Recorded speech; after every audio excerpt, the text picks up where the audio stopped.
به نماز صبح و شب سلام و به نور در نسب سلام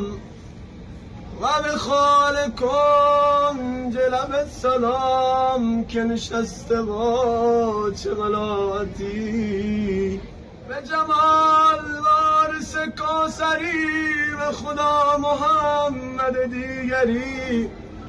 به روایتی خود حیدری چه شباتی چه اصالتی برق العلا کمال توست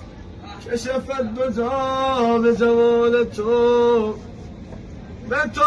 قشنگی خال تو صلوات هر دم و ساعتی شده پر دو چشم تو از ازل یکی از شراب و یکی عسل نظرت چه کرده در این غزل که چنین گرفت قرابتی زد اگر کسی در خانه‌ات دل ماست کرده بهانه‌ات همه جا گرفته نشانه‌ات چه حسرتی و چه حالتی مرا نبین رسدم نکن چه حسرتی